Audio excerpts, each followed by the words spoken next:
Bonsoir, bonsoir les camarades, connectez-vous. J'essaie de faire 2 sons sur le lit, c'est comme ça. Moi, ici, un octambule, donc à l'heure où vous dormez, moi, je viens de me réveiller. Voilà. Soyez salués, vous qui ne dormez pas. Connectez-vous, partagez.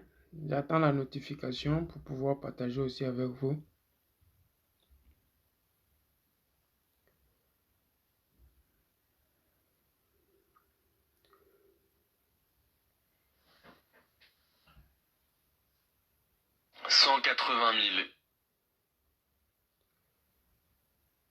Bonsoir, bonsoir, bonsoir à vous qui êtes connectés, qui ne dormez pas encore.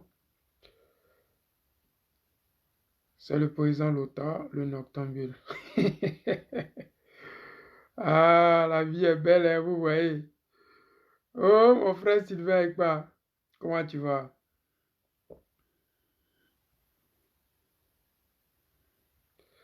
Soyez salués, je sais que les gens sont en train de dormir, mais une chose, partagez et puis allez vous coucher. Vous qui dormez, réveillez-vous, partagez et puis allez vous coucher, c'est comme ça. J'attends la notification et puis on va commencer parce que, là, je crois que...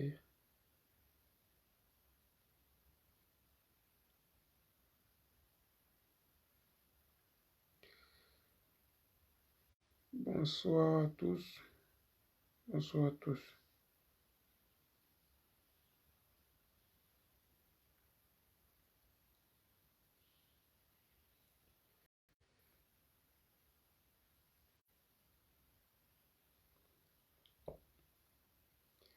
Soyez salués. Ouais, je vais commencer dans 1 minute. Donnez-moi juste le temps que je partage, ok?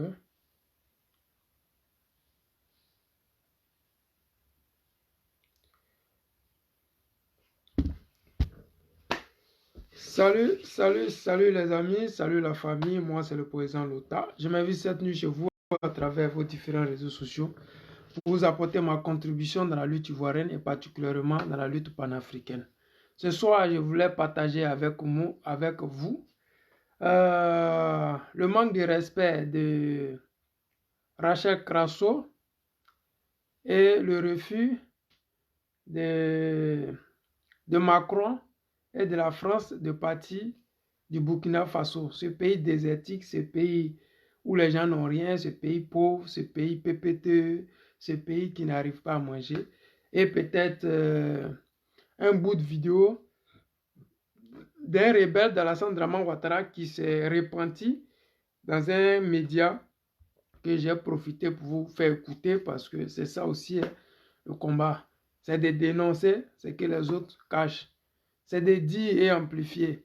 Mais le plus important, et ce qui souvent me peine, c'est les gens comme les Rachel Crasso, qui sont des Ivoiriens de souche et qui ont du mépris vis-à-vis de l'histoire de la Côte d'Ivoire. Ils ont du mépris pour les Ivoiriens, mais ces mêmes personnes demandent encore aux Ivoiriens de les voter. C'est-à-dire qu'ils veulent être à la tête de la Côte d'Ivoire, mais ils ne veulent pas reconnaître l'histoire très récente de la Côte d'Ivoire où Draman a tué des Ivoiriens, où ils ont éventré des femmes enceintes, où ils ont vraiment fait du n'importe quoi. Mais bon, c'est ça la politique ivoirienne, c'est ça aussi l'esprit de la nouvelle génération qui veut remplacer les présidents Gbagbo, Laurent et Bédié. Cette nouvelle génération, hypocrite, cette nouvelle génération, tu marches que pour son ventre et pour son bien-être. C'est dommage parce que nous autres, là, on aurait aimé voir une relève qui est dans la constance, une relève qui en veut plus que ceux qui étaient là, une relève qui va se battre pour l'indépendance économique et démocratique, pas une relève qui va là où il y a des billets de banque, parce que les billets de banque, c'est la France qui donne. Et quand c'est la France qui donne, on va être toujours soumis à celui qui donne, parce qu'il y a un proverbe gourou qui dit « la main qui demande est toujours en bas ». Donc celui qui donne, sa main est toujours au-dessus. Donc tant que le franc CFA sera la monnaie de la France et que c'est elle qui va nous donner, vous allez voir que ça va être toujours nos opposants qui vont être des mendiants. Ça va être toujours cette soi-disant nouvelle génération qui veut le pouvoir, mais qui est mendiant. Tu vois, le pouvoir, ça ne se demande pas, ça s'arrache. Vous voyez, les Burkinabés sont en train de se battre pour sortir de la misère. Les Maliens sont en train de se battre pour sortir de la misère. Au Mali, on ne nous parle pas de démocratie ou bien de la jeunesse qui va remplacer la vieillesse. Non, les Maliens actuellement sont en train de se battre pour sortir de la misère. Parce que quand tu tournes le dos à la France-Afrique, c'est-à-dire que tu n'es plus loin de voir la lueur du soleil, tu vois. Les amis, on va vous faire écouter Rachel Crasso et après on va essayer de l'agir. Le débat sur...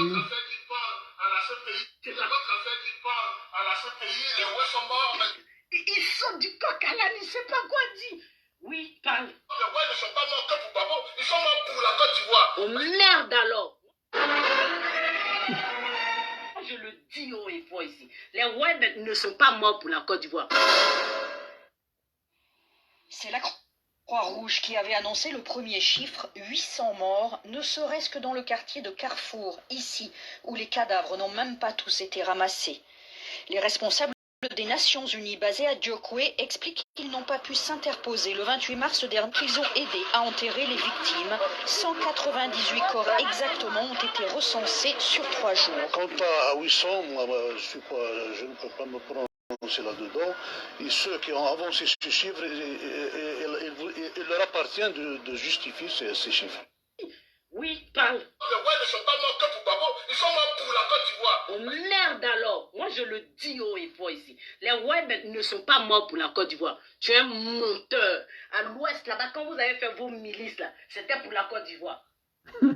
Vous voyez, non? C'est un peu la gamme des gens qui sont toujours contre le président Laurent Gbagbo. C'est-à-dire que quand tu es au RHDP, soit tu es un menteur, soit tu renonces à voir la réalité et la vérité. Vous voyez, quand tu es au COGEP, tu es obligé d'attaquer le président Laurent Gbagbo parce que la réalité qui est là, tu ne peux pas l'affronter. C'est ça aujourd'hui avec les Rachel Crasso et peut-être les simonistes. Ils ont renoncé à mener ce combat parce que le combat là, il est hard, il est difficile, il est dangereux. Mais quand tu renonces à mener le combat, tu es obligé de devenir comme elle. Parce que tu ne dis plus la vérité. Tu ne veux plus entendre la vérité. Tu ne veux même plus aller vers la réalité. Parce que tu renonces carrément au combat. Mais comme tu renonces au combat, il faut entraîner avec toi les gens. Il faut faire croire aux gens, oui, que les Ouai ne sont pas morts. Mais en Côte d'Ivoire, là, ce ne sont pas seulement les gens de l'Ouest qui sont morts pour cette cause-là. Si vous dites que Charles Blé Goudé est parti en prison, mais il n'est pas parti en prison parce qu'il avait pris les armes. Il est parti en prison parce que nous avons mené cette lutte-là au menu. Le président Laurent Gbagbo s'est trouvé à l'AE, ce n'est pas parce qu'il avait perdu les élections ou parce qu'il avait pris les armes pour exterminer les nordistes. Non, c'est parce que la philosophie du président Laurent Gbagbo, ça dérangeait la France-Afrique. Parce que les idées du président Laurent Gbagbo, ça ne plaît pas à la France-Afrique. Si le président a fait 10 ans hors de la Côte d'Ivoire, ce n'est pas parce qu'il était bien là où il était. Non, ce n'est pas parce que les crimes que les gens lui imputaient là, ça le condamnait. Non, tout le monde savait que le dossier était vide. Mais il n'arrangeait personne. Il était devenu celui qu'on ne voulait plus voir en Côte d'Ivoire. Il était devenu un apatride parce que les gens auraient aimé qu'il soit un étranger, les gens auraient aimé que le président Laurent Gbagbo dise que oui, je veux partir rester aux États-Unis et abandonner le combat qu'il a mené depuis plus de 50 ans. Mais hélas, ils sont tombés sur un Woody qui lui n'a jamais renoncé à rien. Même quand il rentrait en Côte d'Ivoire, nous autres, on avait peur pour lui. Quand il partait croiser Alassane Draman Ouattara, on avait peur pour lui. C'est ça un leader. Un leader va là où les autres ne peuvent pas aller. Un leader là, c'est celui qui va là où les autres ne peuvent pas aller. C'est ça on dit un leader. Parce que là où c'est chaud là, tout le monde ne veut pas aller. Mais pourquoi on dit que tu es leader? C'est parce que tu affrontes la peur. Cette peur qui fait que les autres ne peuvent pas mettre un pied devant l'autre là. C'est ça que tu affrontes. Et ça fait de toi un leader. Donc quand les gens, ils veulent être la nouvelle génération, mais ils ne veulent pas dire aux Ivoiriens qu'est-ce qui s'est passé. Parce que le pouvoir en place actuellement au pays là empêche les gens de s'exprimer. Donc quand tu veux rentrer en Côte d'Ivoire, il faut trouver ces gens d'astuces là pour dire aux Ivoiriens, les Ouai sont morts, c'est de leur faute. Qui les a dit de prendre les armes pour protéger leur pays? Parce que ceux qui ont fait le massacre à l'ouest, ce ne sont pas des Ivoiriens. C'est des étrangers qu'Alassane Draman Ouattara avait payé à près de 17 millions. C'est des gens qui ont voulu exterminer nos parents de l'Ouest pour pouvoir prendre les terres, parce que ce sont des terres riches. À l'Ouest, là, il y a le fer, il y a tout. Donc, comment faire pour exterminer ce groupe-là? Et c'est dans ça, Alassane Draman Ouattara et ses rebelles, ils étaient rentrés. Mais quand toi, on t'appelle Rachel Krasso, et que les gens t'écoutent, et que les gens pensent que tu es en train de mener une lutte, mais sois honnête envers toi-même. Parce que j'ai vu pour les dernières élections législatives, tu voulais que les gens te votent. Mais on te vote avec quelle idée? Ces gens d'idées-là, tu veux que les Ivoiriens te votent, te mettent à leur tête? Tu veux aller t'asseoir au Parlement comme les Mariam Biekissé là, qui ont dit que Gbagbo c'était un assassin? Tu veux démontrer quoi au fait? Parce que nous autres là, on était en Côte d'Ivoire. Ce n'est pas nous, tu vas apprendre que les Ouai là, ils se sont fait massacrer parce qu'ils ne savaient pas ce qu'ils voulaient. Les gendarmes qui sont morts à Bouaké, leur tort c'était quoi? Les enfants des gendarmes qu'ils ont assassinés dans les différents camps à Bouaké, quel était leur tort?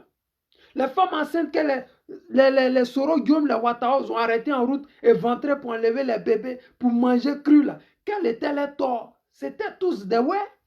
Non. C'est notre histoire, les amis. C'est notre histoire, Madame Krasso. C'est notre histoire. Elle est tellement récente que il faut avoir un minimum de respect pour toi-même. Parce que c'est nul, c'est méchant et c'est malhonnête. Tu peux vouloir aller au RHDP, mais tu peux la fermer. Tu peux la fermer. Tu ne peux pas toucher des sujets aussi sensibles comme celui-là. Vous savez, la Côte d'Ivoire a assez souffert et elle continue de souffrir. Quand on parle de réconciliation, on veut qu'il y ait des gens véridiques dans cette réconciliation. On ne veut pas des gens qui se renient. On ne veut pas des gens qui disent aux Ivoiriens qu'il n'y a jamais eu de guerre en Côte d'Ivoire. On ne veut pas des gens qui veulent nous mentir parce que notre histoire reste notre histoire. Vous savez que les Russes, chaque année, ils font passer la guerre de 45 à leurs enfants à la télévision. Chaque année, ils le font. C'est pour dire à leurs petits-enfants, les enfants qui n'ont pas vu cette guerre-là, que vous avez vos petits frères, vos ancêtres qui sont morts, pour que vous, aujourd'hui, vous ayez la télévision, l'Internet, pour que vous ayez la paix. Ma chère Rachel Krasso, s'il te plaît, tu viens au RHDP, vas-y, c'est bien. Tu veux que les Ivoiriens te regardent, mais il y a trop de choses, tu peux danser. Tu sais, si la toile ici, là, Facebook, ils adorent ça. Si tu danses, tu chantes, tu auras des vues. Mais s'il te plaît, laisse un peu de dignité à ce combat-là. Laisse un peu de dignité à tes parents. Laisse un peu de chance à cette réconciliation. Parce que quand tu fais ça, tu ne fais pas la réconciliation. Parce que mentir cruellement comme ça, ce n'est pas réconcilier les gens. C'est ça qui fatigue Alassane Draman Ouattara. Et puis après 12 ans de pouvoir, il est toujours en train de réconcilier les Ivoiriens. On ne peut pas réconcilier les Ivoiriens en faisant passer le bourreau pour la victime. Vous essayez de vous victimiser maintenant. Parce que ce que vous essayez de dire aux Ivoiriens maintenant, c'est de dire aux Ivoiriens, oui, vous qui êtes morts là, c'est votre faute. C'est ce que le RHDP est en train de faire actuellement. Parce que pour 2020, ils n'ont pas trouvé de coupable. Parce que Gbagbo n'était pas là pour qu'ils disent que c'est Gbagbo. Et Bédier, le mal qu'il a fait, c'est de sortir au menu. Mais quand quelqu'un est au menu, qu'on le tue, ce n'est pas sa faute. C'est ce que le RDF fait en ce moment. Mais c'est ça qui fait que la réconciliation ne passe pas. On ne peut pas faire la réconciliation en faisant passer les victimes pour des bourreaux. Ce n'est pas ça la réconciliation. Et Draman Ouattara est dans ça parce que chaque année, il célèbre les 7 femmes.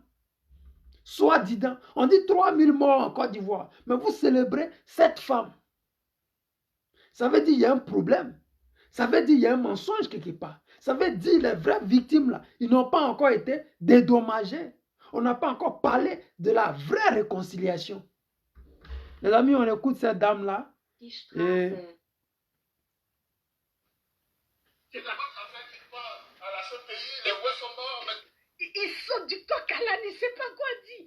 Oui, parle. Les Ouai ne sont pas morts que pour Gbagbo, ils sont morts pour la Côte d'Ivoire. Oh merde alors. Je le dis haut et fort ici. Les Ouai ne sont pas morts pour la Côte d'Ivoire. C'est la Croix-Rouge qui avait annoncé le premier chiffre, 800 morts. De quoi parle l'auteur là? Faut pas nous...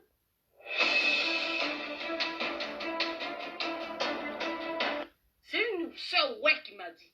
Elle dit que là-bas chez eux, là, il y a eu des affrontements à cause de forêts. Il y a eu affrontement entre les ouais et puis les halogènes. Et puis eux là, ils ont tué un halogène. Ils ont tué des halogènes. Et c'est la riposte qui a été fatale. Un ouais même qui m'a dit que non. Il y a eu un conflit. Les gens se sont... Il y a eu problème. Et puis eux, ils ont tué un halogène ou bien des halogènes. C'est comme ça que leurs parents sont venus en renfort. C'est ça qu'il y a eu là. Et comme ils étaient dans la rébellion là, c'est ça ils sont venus et puis ils ont fait les massacres. Il faut le dire. C'est quelle lutte pour la Côte d'Ivoire vous avez fait? Alors vous avez lutté pour la Côte d'Ivoire et la Côte d'Ivoire a gagné quoi? C'est la Croix-Rouge qui avait annoncé le premier chiffre, 800 morts, ne serait-ce que dans le quartier de Carrefour, ici, où les cadavres n'ont même pas tous été ramassés. Les responsables des Nations Unies basés à Diokwe expliquent qu'ils n'ont pas pu s'interposer le 28 mars dernier. Ils ont aidé à enterrer les victimes. 198 corps exactement ont été recensés sur 3 jours. Quant à 800, moi, je ne peux pas me prononcer là-dedans. Et ceux qui ont avancé ce chiffre, il leur appartient de justifier ces chiffres. C'est pas que les gens qui sont morts partout, on fout le camp aux gens là-bas. C'est chez vous seulement les gens sont morts. C'est chez vous les gens sont morts. C'est la Croix-Rouge qui avait annoncé le premier chiffre, 800 morts, ne serait-ce que dans le quartier. C'est seulement chez vous les gens sont morts. Mais ils sont morts pourquoi? C'est la cause on demande. C'est la cause qui a amené Gbagbo Laurent à la CPI. C'est la cause qui a amené Charles Blé Goudé à la CPI. C'est la même cause qui a fait que les Damana Pikas étaient hors de la Côte d'Ivoire pendant plus de 10 ans. C'est la cause. Pourquoi les gens sont morts en Côte d'Ivoire? Est-ce une question d'élection? C'est la question qu'on a toujours posée à Alassane Draman Ouattara et ses suiveurs. On leur a toujours demandé pourquoi est-ce que les Ivoiriens ont été tués massivement? Quel est le problème? Parce que en Côte d'Ivoire, on ne peut pas nous dire qu'on déteste les étrangers. Ça, je le dis tout le temps. Les guerriers ont fait des enfants avec les étrangers. Les Baoulés, les Gouro, les guerriers, les Wabé, les Yakuba. On a tous eu des enfants avec des étrangers. C'est la Côte d'Ivoire qui est comme ça. On a des Libanais qui sont en Côte d'Ivoire, qui parlent baoulé, qui ont des enfants avec des femmes baoulées, Atié, ainsi de suite. Mais est-ce qu'on peut nous dire pourquoi ils ont exterminé ce groupe ethnique-là? On ne peut pas nous l'expliquer. Il n'y a pas d'explication. Mademoiselle Crasso ou Madame Crasso, s'il te plaît, sois raisonnable. Il faut avoir pitié un peu de notre histoire. Parce que cette histoire-là, on doit la mettre dans l'histoire. On doit l'écrire. On doit recenser ça. On doit mettre ça dans des musées. Parce qu'en Europe, il y a des musées partout. Dans un musée, c'est l'histoire d'une nation qui s'y trouve. Mais à vous entendre, on s'est dit qu'en Côte d'Ivoire, Alassane Draman Ouattara est venu au pouvoir de par les unes. On s'est dit qu'en Côte d'Ivoire, il n'y a jamais eu de rébellion. On s'est dit en Côte d'Ivoire que tout est blanc comme neige. On s'est dit qu'en Côte d'Ivoire, les Ivoiriens se sont entretués. Les Ivoiriens ne sont jamais entretués.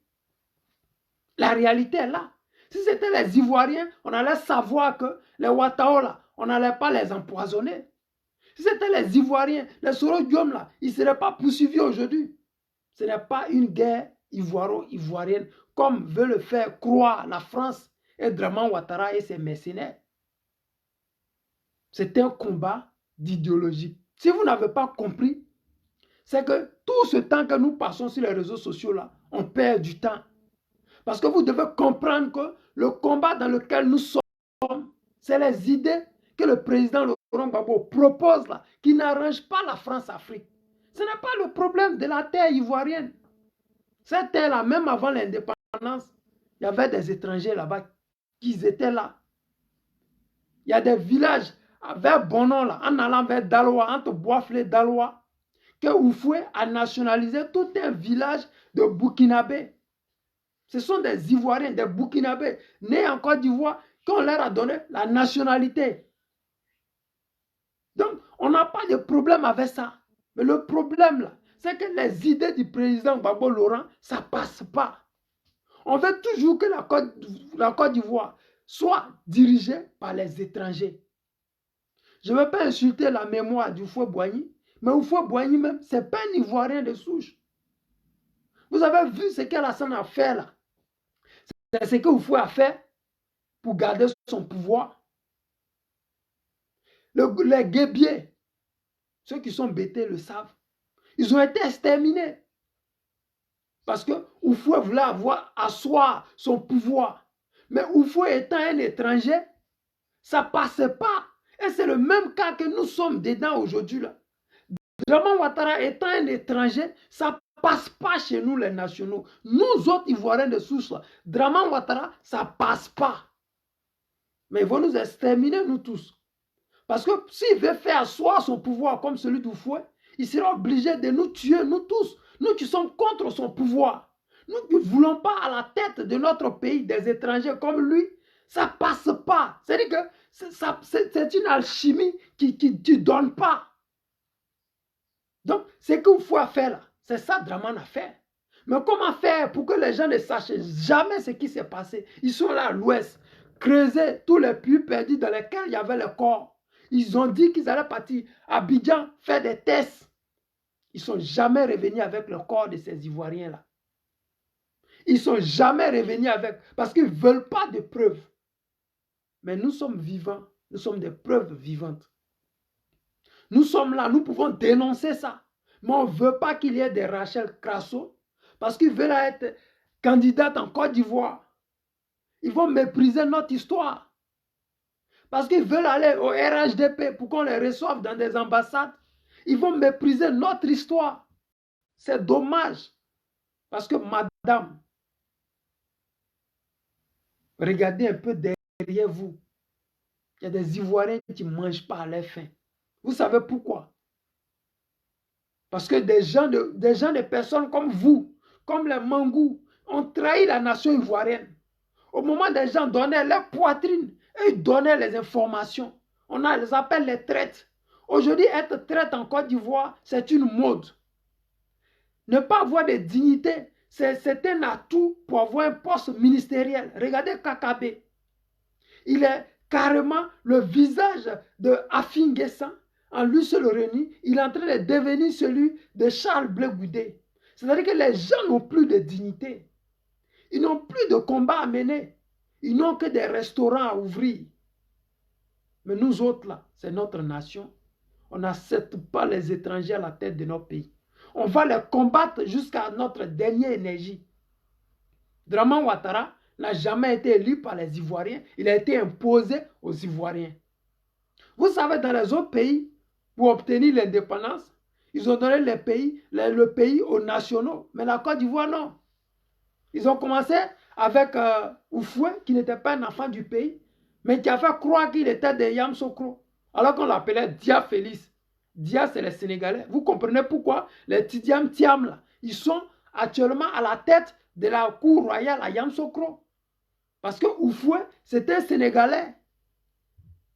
Mais comme les gens ne veulent pas ternir son image, il y a des choses qu'on ne dit pas. On l'appelle Félix Houphouët-Boigny. Ça sonne plutôt baoulé. C'est le cas avec Alassane Draman Ouattara. Si les Français veulent qu'il soit à la tête de la Côte d'Ivoire et qu'il n'y ait pas de bavure, et qu'il n'y ait pas de honte, et qu'il ne soit pas rejeté par certains nordistes, alors il faudrait qu'on nous enlève le Draman et qu'on nous laisse Alassane Ouattara. Mais le même là, quand il assiste sur des chaînes de télé, c'est-à-dire RFI au consort à l'étranger, on l'appelle Alassane Draman Ouattara et il dit yes, je suis là. Quand tu vas au Congo, on l'appelle Alassane Draman Ouattara, il dit yes, je suis là. C'est-à-dire que quand on l'appelle à l'étranger Alassane Draman Ouattara, avec son nom d'origine, ça passe.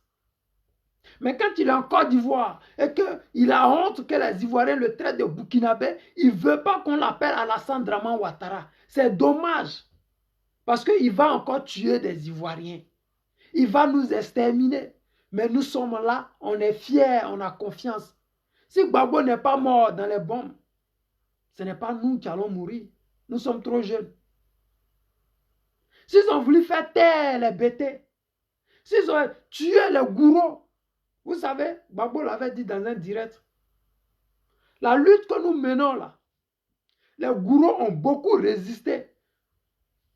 Et c'est une réalité. Pourquoi est-ce qu'il n'y a pas de gourou dans les différents postes de responsabilité? On est trop, je ne sais pas, on est trop loyaliste, on est trop démocratique, on est trop nationaliste. Ça là, ça n'arrange pas les Français. Regardez, depuis que la Côte d'Ivoire, on peut compter le nombre de ministres sur le bout des doigts. Parce que les Français là, pour qu'ils puissent s'installer en Côte d'Ivoire, pour être paisibles comme ils sont, les gourous les ont combattus jusqu'à la dernière énergie. Ils savent très bien que nous sommes beaucoup patriotes. Quand nous sommes avec toi, nous sommes avec toi. Et on l'a démontré au président Laurent Gbagbo. Donc, mademoiselle Crasso, s'il te plaît, sois gentille, sois un peu diplomate, sois intelligente, sois une femme. Parce que les gens qui ont perdu leurs enfants, ce sont des femmes. Ça fait mal. Sois intelligente. Parce que ce n'est pas parce que tu viens au RHDP, tu es obligé d'humilier toute une nation. Parce que le sujet des guérés, ce n'est pas les guérés que ça concerne toute la nation ivoirienne. Nous qui avons perdu nos parents pendant cette guerre, ça nous concerne parce que quand tu insultes les guérés, c'est nous aussi que tu insultes comme ça. Ce n'est pas les guérés que tu insultes, les guérés n'ont rien à voir. Ils ont mené leur combat. Le résultat est là, il y a eu plusieurs milliers de morts. Mais cela ne veut pas dire qu'ils n'ont rien fait. Vous ne pouvez pas dire non plus que le président Laurent Gbagbo n'a rien fait. Le combat qu'il a mené, ça porte ses fruits aujourd'hui au Burkina Faso, puisque le Burkina demande le départ de l'armée française de Burkina. Ça paye aujourd'hui au Burkina Faso, au Mali, puisque le Mali a déjà obtenu le départ de l'armée française du Mali. Donc, simplement pour vous dire que peut-être vous ne voyez pas les retombées du combat que nous avons mené dans le passé. Mais nous qui sommes dans le combat, nous voyons ces retombées-là. Vous ne voyez pas combien de fois le président Laurent Gbagbo est resté debout pour que cette lutte-là ne meure jamais.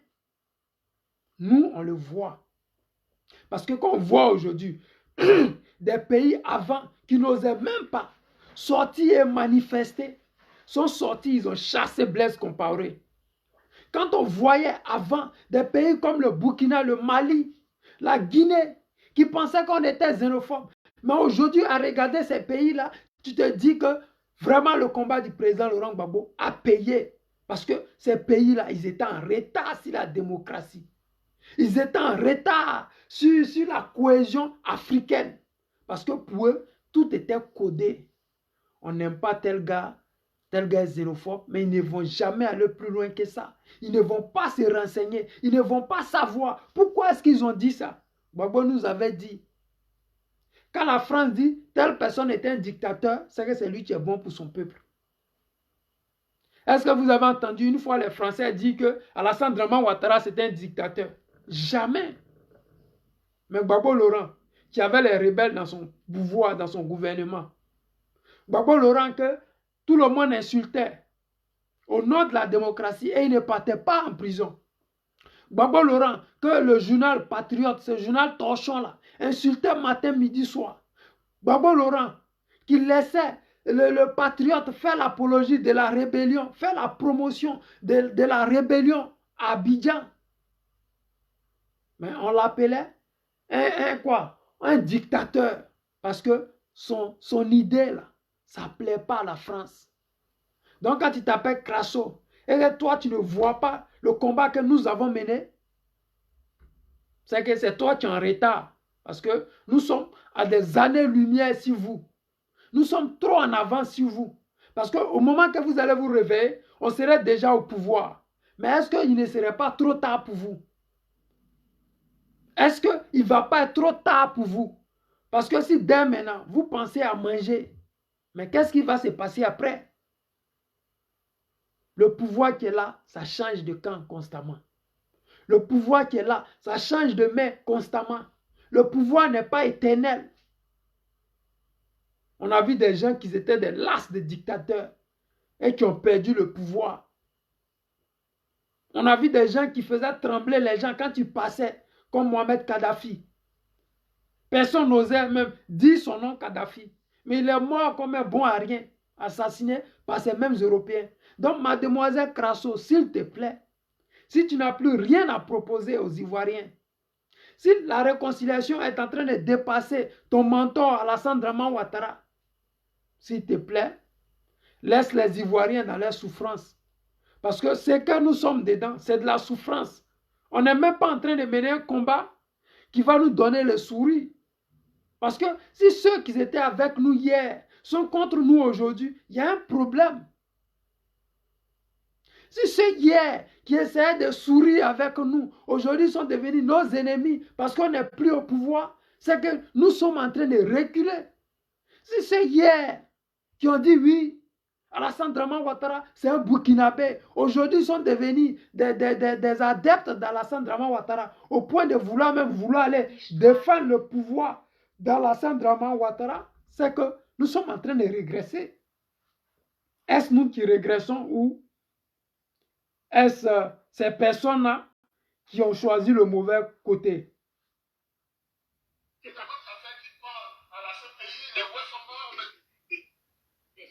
Tu as compris, non?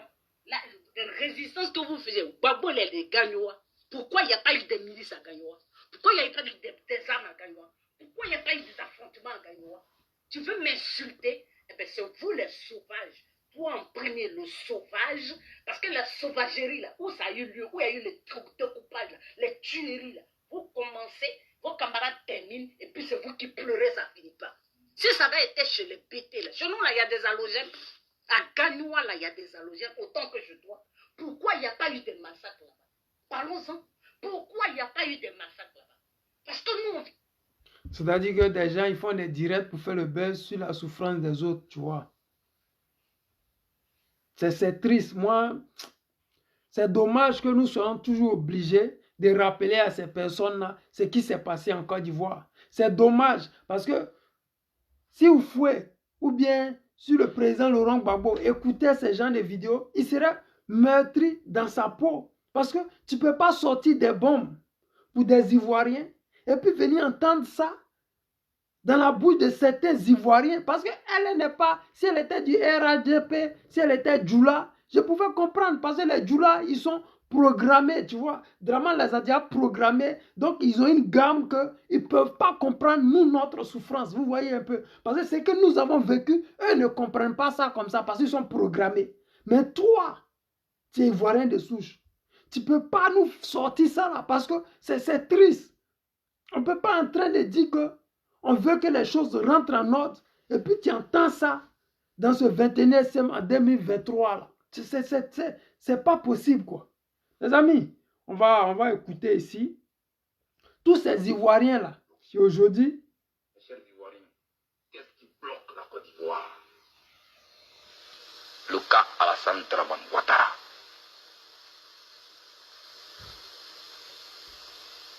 Voici les deux bouts de phrases qui ont divisé la Côte d'Ivoire. Et c'est que les gens semblent ignorer. On ne veut pas que je sois candidat parce que je suis du Nord. On ne veut pas que je sois candidat parce que je suis musulman. Ah, je ne savais pas. Or donc Alassane Draman Ouattara était candidat de l'islam. Était-il candidat d'une région? Je l'ignorais. J'ai pensé qu'on était candidat au nom d'un parti politique. C'est la base d'un programme de gouvernement, d'un projet de société. Et j'ai eu honte et pitié de certaines personnes qui ont défilé ici. C'est notre fils, on le soutient. Vous soutenez votre fils pour qu'il commande les fils des autres. Et si Yabangourou avoir son fils? Et si Abouasso avoir son fils? Et si Bouaké avoir son fils? Que devient la République de la Côte d'Ivoire? Soyons sérieux. Soyons sérieux. Il a apporté les preuves de la sémantique. Mais voyez-vous, un voleur, tant que tu ne l'as pas attrapé, tu ne sais pas que c'est un voleur. C'est quand tu l'attrapes en train de voler que tu lui demandes de fournir les preuves de ce qu'il a. C'est le cas à la femme. Il a berné les Ivoiriens pendant des années. Mais on se rend compte qu'on a été berné. Tu viens ici nous expliquer qui il est. Ce n'est pas un enfant de 8 ans qu'on doit venir défendre ici. Et c'est pour lui que nous sommes assis ici ce matin. Pendant qu'il est dans les salons de New York. Je voudrais être clair là-dessus. Pour nous, jeunes gens ivoiriens, il n'y a aucun doute sur la nationalité d'Alassane Ouattara. C'est un Burkinabé puissant. C'est là, c'est Blé Goudé, quelques années en arrière. Vous avez compris. Ils nous ont fait sortir. Ils nous ont mis les choses dans la tête. Ils avaient l'argent du gouvernement avec eux. Ils sont allés prendre les informations. Ils nous donnaient les informations. Ils nous ont nourris. Ils ont réveillé en nous. Ils nous ont inculqué la démocratie. Ils nous ont montré le chemin de la démocratie. Le combat là, ils nous ont amenés sur le chemin de ce combat là. Parce qu'ils disaient la vérité. Qu'est-ce que Charles Blé Goudé est devenu aujourd'hui? Vous me regardez-le. Écoutez ces discours-là. Et écoutez Charles Blé Goudé aujourd'hui. Quel est le combat que Charles Blé Goudé mène aujourd'hui? Quel est le programme de société que Charles Blé Goudé a proposé aux Ivoiriens depuis qu'il est rentré en Côte d'Ivoire? Parce que là, il nous parle de programme de gouvernement. Mais où il est passé, notre frère? Qu'est-ce qu'il devient? Parce que quand il regarde Stéphane Kipré, qui fait le tour de la Côte d'Ivoire, quand tu vois Damara Picasse faire le tour de la Côte d'Ivoire, quand tu vois le président Laurent Gbagbo qui va le 28 à Bayota, tu sens qu'il y a une opposition qui est en train de travailler. Le PPACI est sur le terrain. Ça a été toujours le cas avec le FPI dans le temps où le président Laurent Gbagbo était à la tête du FPI. Quand ils ne sont plus avec Gbagbo, ils ne savent plus quoi faire. Quand ils ne sont plus avec Gbagbo, ils ne savent plus comment convaincre. Quand ils ne sont plus avec Gbagbo, et que comme c'est des gens du restaurant, et qu'ils parlaient pour qu'on leur donne des billets de banque, ils sont obligés de se taire. Aujourd'hui, comme les Rachel Crasso, ils voient le mal, mais ils préfèrent mentir aux Ivoiriens parce que faut manger, faut vivre. Mais les amis, comme ils nous disaient dans le passé, on ne vit pas seulement de nourriture, mais de toute parole qui sort de votre bouche. Donc, dites-moi, vous qui dites que Charles Blé Goudé est votre leader, posez-lui la question, quel est son projet, son programme de gouvernement qu'il est venu avec? Parce qu'il nous avait dit que depuis qu'il était en Hollande, il était en train de réfléchir sur un projet de gouvernement. Et que lui, quand il allait rentrer, c'était la réconciliation et qu'il allait déballer tout son projet. Mais depuis là, nous ne voyons rien. C'est le mépris vis-à-vis des Ivoiriens, nous voyons. Parce que tantôt, il est en train de se promener, elle est leader du RHDP. Tantôt, il est en train de s'attaquer au président Laurent Gbagbo indirectement. Tantôt, il est en train de nous faire sortir des proverbes en un point fini. On ne sait plus qui il est devenu. On ne sait plus où il va. Mais nous, on veut une chose. Si on pouvait s'unir autour du président Laurent Gbagbo, on allait récupérer notre pays là en temps record. Les gens m'ont plusieurs fois dit, c'est Gbagbo qui ne veut pas la réconciliation. Mais dites-moi, quand quelqu'un t'appelle pour discuter avec toi, et que toi, au lieu de venir, tu préfères l'insulter, il préfère te laisser. C'est ça le cas du président Laurent Gbagbo. Il a mis un parti sur pied. Il a demandé à tous les enfants de la Côte d'Ivoire qui veulent que 2025 ne soit pas dans le sang et que ça soit dans la démocratie. Rejoignez-moi pour ce parti-là qu'on appelle le PPACI, Parti des peuples africains. Rejoignez-moi. Mais si tu ne veux pas venir, mais tu peux faire ton chemin, mais tu ne peux pas prendre pour ennemi celui qui veut le rassemblement. On dit, pourquoi est-ce que le président Laurent Gbagbo n'a pas voulu partir au Congrès avec, comment on dit, Afin N'Guessan pour lui donner pour qu'Afin N'Guessan lui donne le parti. Mais vous savez très bien qu'il est sponsorisé par le RDR. Il va aller faire quoi là-bas? On a vu l'Aboudraman Sangaré qui ont organisé, comment on dit là même, le truc à Mossoul là. Mais il n'est pas parti, il les a mis en prison. C'est dans ça là. Les leaders Kwasi, tous c'est Adou, comment on dit, Adou Richard, tous ceux-là, il les a mis en prison. Assou Adou plutôt. Donc, vous qui êtes nos parents, si vous pouvez parler de réconciliation, si vous voulez qu'on parle de la réconciliation, ça va être la bonne chose pour nous qui sommes là. Parce qu'on veut rentrer en Côte d'Ivoire. Mais on ne veut pas rentrer en Côte d'Ivoire tout en sachant qu'on va finir en prison. On ne veut pas rentrer en Côte d'Ivoire tout en sachant qu'à chaque fois qu'il y a des élections en Côte d'Ivoire, il y aura des Ivoiriens qui auront des têtes coupées. On veut avoir un pays dans la main d'un démocrate.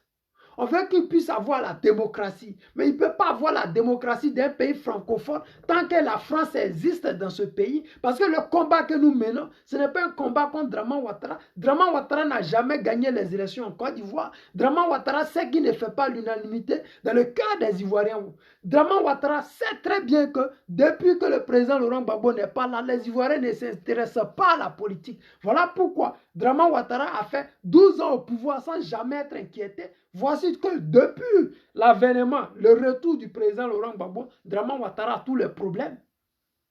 Avant, là, chaque 2 semaines, Draman Ouattara était à Paris pour aller se reposer. Chaque 2 semaines, depuis que Gbagbo est revenu, Draman Ouattara peut partir maintenant à Paris peut-être 1 fois ou 2 fois maximum. Et il le fait parce qu'il est malade. Ce n'est pas parce qu'il veut. Parce que s'il pouvait, il allait rester ici parce qu'il a peur de perdre son pouvoir. Il y a enfin quelqu'un qui est en face, qui mérite d'être appelé un leader et qui peut prendre le pouvoir et qui fait l'unanimité en Côte d'Ivoire. C'est Gbagbo Laurent. L'enrôlement, il y a eu près de 75% de participation. Dit jamais vu. Depuis que le président Laurent Gbagbo n'est plus en Côte d'Ivoire, Draman n'a jamais dépassé les 21%. Jamais. Donc, vraiment, dites à nos parents là, dites à ces Ivoiriens là, qui ont du mépris pour notre histoire, qui ont du mépris pour les Ivoiriens, qui ont du mépris pour la lutte qu'ont menée certains Ivoiriens, pour lesquels certains sont disparus jusque-là, pour lesquels d'autres sont en prison depuis plus de 11 ans, 12 années. Vraiment, respectez au moins cette lutte-là. Ça ne vous coûte rien. Ça ne va pas vous enlever votre argent. Ça va au moins faire que les gens vont vous respecter. Puisque les réseaux sociaux, ça ne donne pas l'argent, mais ça donne le respect. Mais quand tu mens, tu finis comme le MGC. Vous avez vu le mouvement des femmes célibataires là. C'est la débandade actuellement. C'est une guerre de positionnement. Alors que le parti même là, ça ne peut pas remplir 13 villes. Ils sont en train de faire guerre de positionnement. Ils se clashent de tout part. Ils s'insultent tout le temps. Parce que ce ne sont pas des gens qui sont venus dans la politique parce qu'ils ont des idées. Ils sont venus dans la politique parce que ça faisait le buzz. Alors que le buzz, ça finit. Le mouvement Mari Capable, tous ceux qui ont fait ça au départ sont tous partis. Pourquoi ils sont partis? Parce qu'il n'y avait pas d'idée. On ne suivait pas une ligne de conduite. Gbagbo Laurent a une ligne de conduite. Gbagbo Laurent a un projet pour lequel les Ivoiriens adhèrent à 199%. Les Ivoiriens, même les yeux fermés, suivent le président Laurent Gbagbo parce que ce sont les projets qu'il propose. Si Gbagbo donnait l'argent, depuis qu'il a quitté le pouvoir, personne n'allait le suivre. Depuis qu'il a perdu le pouvoir, les gens n'allaient pas aller à La Haye dans le froid là-bas pour soutenir le président Laurent Gbagbo. Mais quand les idées, je ne sais pas, c'est une âme. Les idées, c'est tout ce qu'on peut avoir dans la politique d'extraordinaire. Et lui, il a ça. Il a cette conduite-là. Quand il va vers les Ivoiriens, il ne va pas pour les narguer. Il ne va pas pour leur donner du pain et des boîtes de sardines. Parce qu'on sait que le pain et les boîtes de sardines, tu manges ça le même jour-là. Mais les idées, la proposition politique du président Laurent Gbagbo, ça nourrit les Ivoiriens. Et même 10 ans, 12 ans, 15 ans après, ils sont toujours rassasiés de cette nourriture spirituelle qui descend du président Laurent Gbagbo et qui nourrit notre âme depuis tous ces temps et qui fait que nous sommes toujours là, au Kouéi. Nous sommes avec lui. On s'est dit, oui, papa, on est avec toi. Quand il tourne, vous n'allez pas voir les sacs de riz se promener dans les camions, jamais. Mais les gens viennent massivement. Parce que ce qu'il leur apporte, c'est l'espoir. Gbagbo apporte l'espoir. Et c'est cet espoir-là que nous entretenons, nous autres qui sommes cyberactivistes du PPACI. Nous entretenons cet espoir-là, c'est-à-dire que cette flamme que le président a allumée depuis 2000 en nous et qui fait que nous continuons à mener ce combat avec lui. S'il partageait l'argent avec des sacs de riz, il y a longtemps, les gens l'auraient oublié. Parce que ce qui dure le plus sur cette terre, c'est l'esprit qui est en l'homme. La parole est faite d'esprit. La parole, c'est dans l'âme qu'elle rentre. C'est la parole, elle touche l'âme. La nourriture touche le corps. C'est pour cela que Draman Ouattara sera oublié après son mandat en 2025. Il règne avec la violence parce qu'il veut que les gens l'aiment. Il en manque d'affection, Draman Ouattara. Il souffre du manque d'affection des Ivoiriens pour lui. Mais comment on peut t'aimer si tu es autant violent envers nous? Comment on peut t'aimer quand tu es médiocre? Comment on peut t'aimer quand tu mens matin, midi, soir? Comment on peut t'aimer quand tu ne tiens pas parole? Comment on peut t'aimer quand tu es un traître et tu trahis tous ceux qui t'ont tendu la main? Je prends toujours l'exemple des IB qui étaient triplés de balles.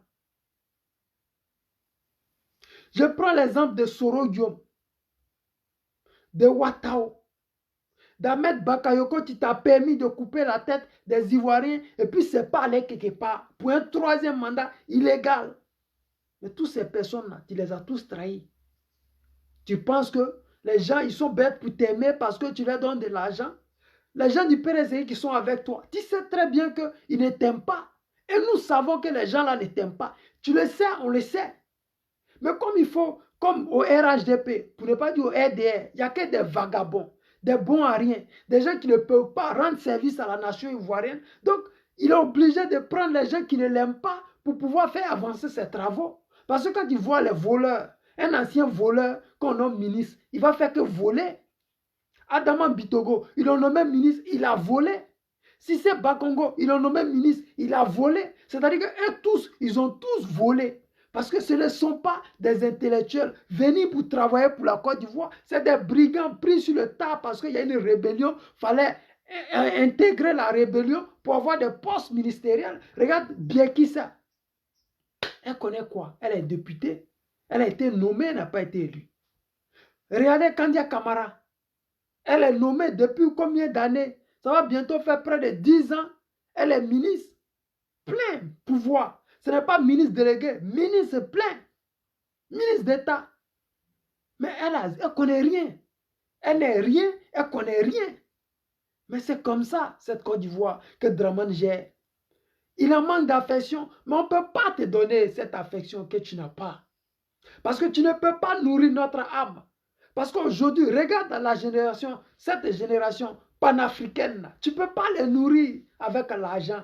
L'argent ne peut plus nous nourrir. L'argent peut permettre à certains pour payer certaines voitures, mais ça ne peut pas nourrir notre âme. Le combat que nous menons, c'est un combat d'esprit. Mais comme tu ne comprends pas, ou tu comprends, mais c'est plus fort que toi, parce que ta proposition là ne va pas. Toi, tu es un envoyé de la France-Afrique, alors que le combat que nous menons, c'est un combat anti-France-Afrique. Donc, tu vois que nous sommes opposés. Avec tes milliards, tu ne peux plus. C'est plus fort que vous. Même la France ne peut pas. Même la France n'y arrive pas. Ce n'est pas toi. Toi, tu vas retarder l'échéance. Mais tôt ou tard, ce qui a commencé va s'achever. Ce que nous sommes dedans, là, on va le terminer. Ça va prendre du temps. Mais on va le terminer. Parce que quand on sème une graine, qu'il pleuve ou qu'il neige, elle va germer. J'ai dit, parce que la terre qui est là, à l'intérieur de la terre, il y a tout. C'est pour cela, la parole du président Laurent Gbagbo, qu'il a sémé en tout africain, en tout panafricain, est en train de germer. Avec vos tortures, vos menaces, vos boycotts, avec tout ce que vous avez mis en place. Les cyberactivistes pro-Draman Ouattara qui ont des millions de vues. Mais on s'en fout. Vous avez des milliers de vues. Mais regardez vous-même ce qui se passe au Mali. Ce ne sont pas vos vues qui ont empêché les Maliens de chasser la France. Ce ne sont pas vos vues qui ont empêché les Burkinabés hier de sortir et de demander, exiger le départ de l'armée française.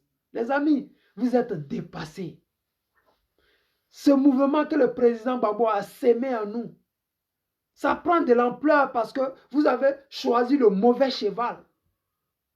Si vous aviez été technique, si vous aviez été intelligent, si vous avez choisi l'option démocratique, le président Laurent Gbagbo vous aurait tout donné.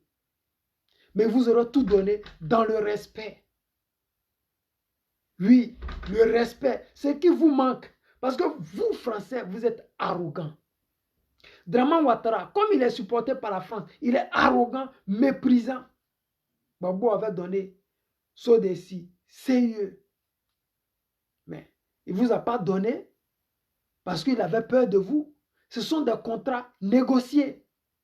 Des contrats qui donnaient l'opportunité aux Ivoiriens de ne pas s'endetter comme Draman Ouattara est en train de s'endetter actuellement. Il prend 10% pour endetter le pays alors qu'il peut négocier des contrats qui peuvent nous rapporter gros pour éviter d'endetter le pays. On a les ressources pour ça. On a des bras valides pour ça. Nous sommes trop intelligents pour être super endettés. Mais hélas, l'effet Gbagbo continue de faire son chemin. Vous ne pouvez pas l'arrêter. Vous n'allez pas l'arrêter. Vous allez tuer les gens des autres, les emprisonner. Mais vous ne pourrez pas. Je viens de vous dire, quand une graine est sémée, elle finira par pousser. Et la graine a poussé. Parce qu'aujourd'hui, nous voyons plein de choses qui se passent. Qui aurait imaginé que le peuple burkinabé, ce peuple-là, que nous, Ivoiriens, nous avons insulté Abidjan jusqu'à puisse aujourd'hui demander le départ de l'armée française. Comprenez que la graine là, elle a vraiment germé. Les amis, on va écouter ici un rebelle qui, lui, est en train de se repentir, dire la vérité et dire aux Maliens, aux Burkinabés, aux consorts, qui eux ont pensé que Draman Ouattara, il n'est pas au courant de ce qui se passait au Mali. Que les soldats, soi-disant, les 45 soldats qui sont allés au Mali, c'était des enfants de cœur. Non. Écoutez ici et après on va continuer. On s'en fait du sang des paysans. On tue les Dogons. Quand on tue les Dogons, maintenant, le lendemain matin, on est en tenue français, on est les Noirs, on est mélangé par les Français. On s'en dit quoi? Que c'est les peines qui ont tué les Dogons. Voilà pourquoi aujourd'hui, que Dieu me pardonne. Les Dogons se lèvent contre les Peuls. Les fusils les chassent, ils sont tués les Peuls. On fait quoi?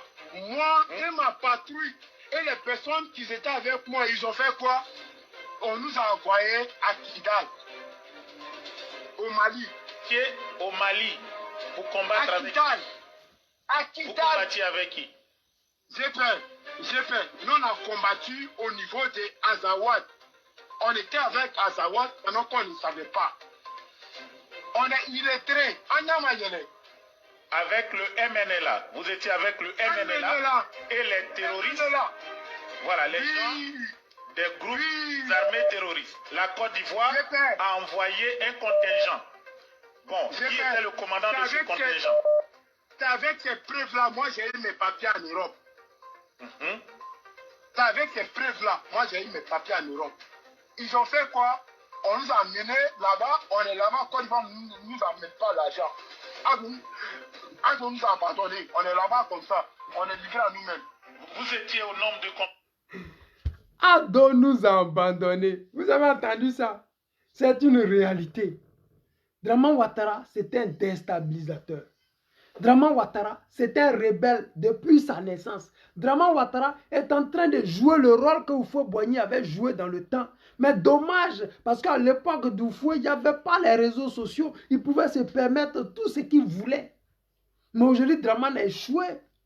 Aujourd'hui, les gens qui ont massacré les Ivoiriens sont en train de se repentir. Les gens qui se croyaient au-dessus de la loi, avec toute impunité, c'est-à-dire qu'on pouvait tuer des Ivoiriens et se faire payer 17 millions. Et puis ça passe comme une lettre à la poste. Et c'est ça, Draman Ouattara. Mais aujourd'hui, Dieu fait grâce. Voici des gens qui sont en train de se repentir. Ils ont dit aux Maliens ici que oui, les Maliens ont pris des Ivoiriens en otage. Voici des gens, parce qu'on connaît le système. Le système là, c'est de se faire rentrer au Mali sous des couvertures d'armée française. Et c'est ça, le gars explique. Il explique qu'ils vont, ils tuent les gens et après ils s'habillent avec des treillis français. Ils restent dans le camp français pour qu'on dise que c'est l'autre camp qui a tué. ils ont voulu faire la même chose en Côte d'Ivoire en disant que oui, les chrétiens tuent les musulmans tuent les chrétiens. Et c'est ça que Gbagbo a combattu tout le temps. Il n'a jamais voulu qu'on dise en Côte d'Ivoire, il y a des problèmes religieux. Il n'en a jamais eu parce qu'il n'en aura jamais. Les Ivoiriens ne sont pas des aigris. Les Ivoiriens ne détestent pas les musulmans. Les Ivoiriens n'ont jamais détesté les nordistes. C'est Alassane Draman Ouattara et la France-Afrique pour pouvoir s'imposer, pour pouvoir exterminer des Ivoiriens de souche, pour pouvoir mener la guerre.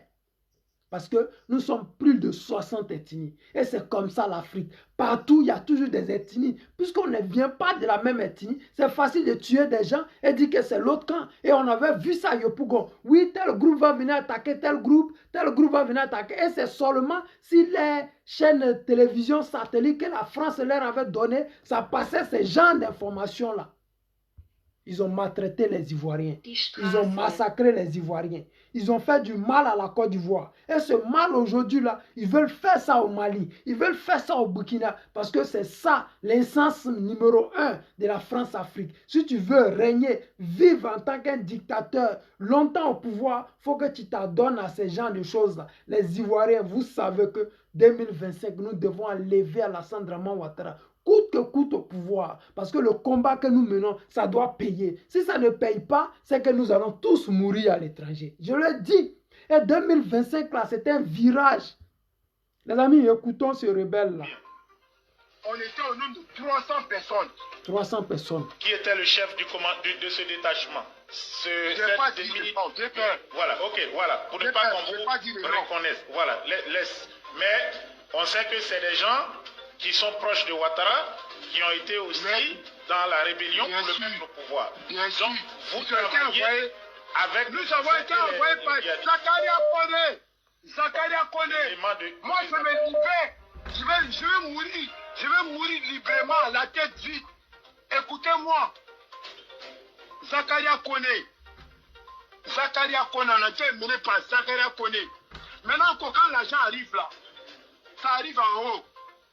Quand ça descend un peu, il y a un peu qui diminue. Quand ça descend un peu, il y a un peu qui... Nous, on a quoi après? On n'a rien. On a demain. Au nombre de 16 personnes, on a rentré en Algérie. Un ex-combattant africain. Je peux me considérer comme un ancien combattant. J'ai combattu pour mon pays. On m'a plaqué, j'ai combattu pour mon pays. J'ai tué des frères. Mes frères, Bousmani, hey, le Kobala, aïe, Fama. Le Kobala, aïe, Fama. Pardonnez-moi.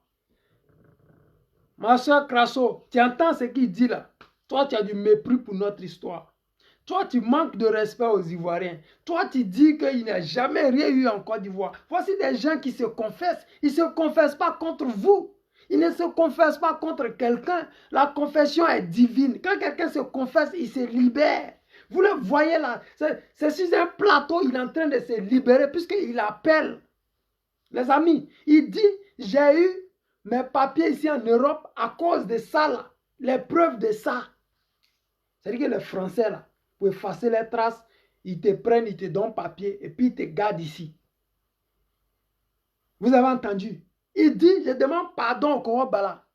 Nous avons tué nos frères du Sud. Nous avons tué, lui il est dit, et il a eu papier sur ça. Vous avez entendu?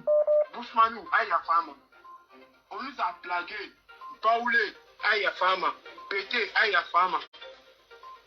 Alassane Ouattara t'es mort. Maintenant, on s'est parti 16 personnes. On s'est combattu. On est rentré en Algérie. Voilà comment tout le monde s'est cherché. Aujourd'hui, il y a d'autres qui sont en Allemagne. Il y a d'autres qui sont où? Il y a d'autres qui sont en Espagne. Il y a d'autres qui sont partis chez les frères en Angleterre. Il y a d'autres. Mais la plupart d'entre nous, on est restés en France. J'ai fait, pose-moi les questions, il te casse les papous. Voilà. Quand vous ont dit... Pose-moi les questions, je te casse les papous. C'est-à-dire que trop, c'est trop. Alassane n'est pas bon. Alassane est mauvais. Alassane sont maudits. C'est-à-dire que ce qu'il dit là, il ne le dit pas parce que Gbagbo lui a donné l'argent. Non. Quand il parle là, tu sais que c'est un petit djoula même qui a tué les Ivoiriens, qui a mené le combat hard. Il ne le fait pas parce qu'on lui a donné l'argent, man. Tu es déjà en Europe, tu as ton jet, tu peux rester dans ton coin, faire ton jossi, gagner ton an. Mais tu sais, tuer les gens là, il y a son guinan dedans. Tuer les gens là, ça va finir par payer. Si Gbagbo était un assassin, il ne serait jamais sorti de son bunker vivant. Si Gbagbo était un assassin là, il ne serait jamais parti à la CPI et puis revenir nous trouver en Côte d'Ivoire. Si Gbagbo était un assassin, il ne serait pas en vie aujourd'hui. Parce que le sang appelle le sang. Si Draman était un assassin, il va avoir quelqu'un pour l'assassiner. Ça, c'est sûr. Il ne va pas finir. Regardez Blaise Compaoré. Regardez-le, regardez Mobutu, regardez comment les gens finissent. Donc lui, là, il est en train de se confesser. Mais il se confesse pourquoi? Nos ancêtres sont en train de les appuyer dans le noir. Parlez. 2025, là, c'est le tournant. Parlez, sortez, dites quelque chose aux Ivoiriens. Faites que les Rachel Crasso là comprennent que les gens ne sont pas morts pour rien. Le combat que nous avons mené, ce n'est pas pour rien. Non, ce n'est pas pour rien. C'est pour quelque chose. Et c'est quelque chose là. Aujourd'hui, les gens sont en train de voir. Les Maliens, tenez bon.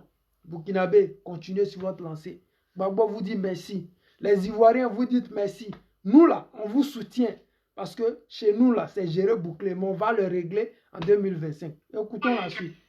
Voilà, quand vous étiez, on va parler un peu de l'Azawad, c'est-à-dire le Nord Mali. La Côte d'Ivoire vous envoie et on vous met avec les gens du MNLA. Est-ce que les Français étaient au courant de cela? Parce qu'il y avait des soldats français aussi. GP, au nom de Dieu, tu vois les biscuits là? GP, ouais. Tellement en famana, Isaac, tu comprends, tu là? Oui, vous aviez faim, vous n'aviez pas à manger. Oui, les biscuits là, quand on nous donne, on met sur la langue là, tu sens vraiment même là que tu manquais à une vie heureuse. Les Français là, on était entre nous. On faisait thé, ils buvaient.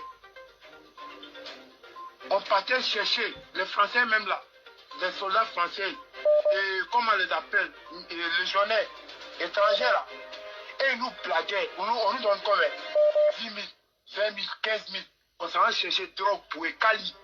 Et en Côte d'Ivoire, c'est comme ça on appelle Kali. On s'en va chercher Kali pour eux. Il a dit que non, c'est un film. Vous avez vu, Dieu ne dort pas là. Eh, Dieu, tu ne dors pas. Il a dit que Crasso, réveillez-vous. Regardez, écoutez ce direct là. Vous devez savoir que Dieu ne fait pas des choses au hasard. Celui qui parle là, si tu es ivoirien, tu sais que c'est le langage de nous ici en Côte d'Ivoire. Et tu ne peux pas dire que c'est un montage parce qu'un intellectuel ne s'exprime pas comme ça. Ce sont les Nyambro qu'Alassane Draman Ouattara a pris pour faire sa rébellion là. C'est eux qui se confessent là. Ce n'est pas parce qu'il est contre quelqu'un, mais il est en train de se libérer. Donc vous là, c'est à vous on doit faire passer ce genre de message là. On doit vous dire que vous vous êtes trompé de combat. Parce que le combat n'a jamais bougé du côté du président Laurent Gbagbo. Il est resté droit. Il a dit que j'avance. Celui qui veut, il me suit. Donc les amis, écoutons le film d'horreur et on va... Du film, musique, on danse. On nous paie encore ça, c'est juste Sourba pour eux. Des putes. Les filles, les putes, les prostituées. Les filles. Excusez-moi, les prostituées. Les filles. Est-ce que vous combattiez les djihadistes dans cette zone? J'ai peur. Ce qu'on appelle djihadiste là, ça n'existe pas. Ça n'existe pas. Moi, alhamdoulilah, rapide à la mine, et c'est tout là, et c'est un musulman, il n'est pas tué, il n'est pas versé sang au nord du Mali. Il n'est pas dit en Côte d'Ivoire, hein, mais en Côte d'Ivoire, au nord du Mali là, il n'est pas versé sang. On nous plaquait, on nous donnait combien par mois? On était payé 150 000 francs CFA. Mais au final, on ne voyait même pas 150 000 là. On voyait même Zakaria est resté avec votre paye. J'ai peur. Laisse-moi parler, pardon. Maintenant, on nous plaque. On monte. Quand on monte là, hein, rien n'était ça. On s'en fait du sale. Des paysans. On tue des Dogons. Quand on tue les Dogons, maintenant, Le lendemain matin, on est en tenue français, on est les noirs, on est mélangé par les français. On s'en dit quoi? Que c'est les peines qui ont tué les Dogons. Voilà pourquoi aujourd'hui, que Dieu me pardonne. Ah les amis, vraiment, ça fait pitié, mais c'est notre histoire. On ne peut rien contre ça, c'est notre histoire. Il s'est fait tard, moi je vais vous laisser aller vous coucher. Mais il y a une chose que je voudrais vous dire, c'est que vous qui avez du mépris pour la Côte d'Ivoire, vous qui pensez que ce combat, on ne va jamais y arriver, moi je vous dis, vous vous êtes trompés.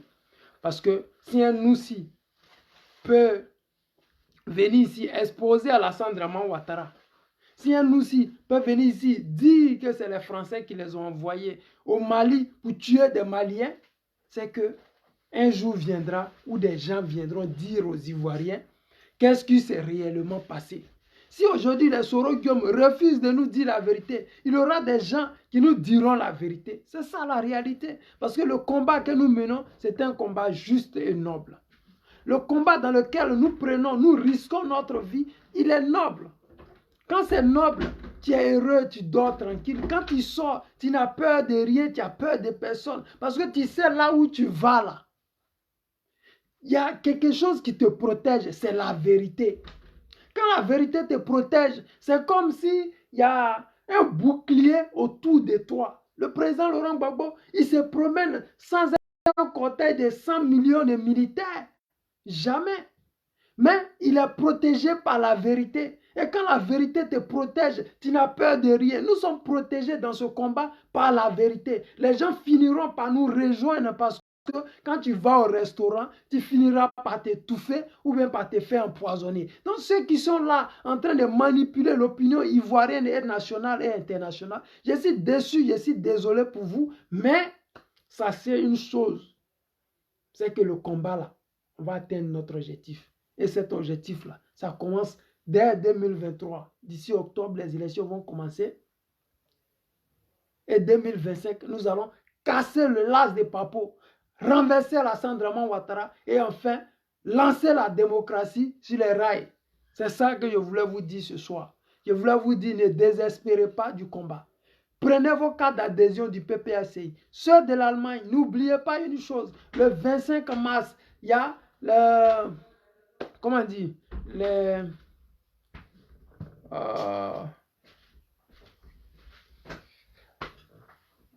L'installation, mais quoi là? On va introniser notre représentant ici en Allemagne. Le représentant PPACI Allemagne, on va... comment on dit? Le mot là, c'est sorti de ma tête. Bon, c'est pas grave. C'est quand je suis demain, on va en parler. Et voilà, il y aura l'investiture du représentant PPACI Allemagne, Serge Aka, qui aura lieu le 25 mars. Donc, dès demain, on aura plus d'informations. On va passer plus d'informations sur ça. Prenez vos cartes d'adhésion. Voilà. Mamie Nat, sois salué.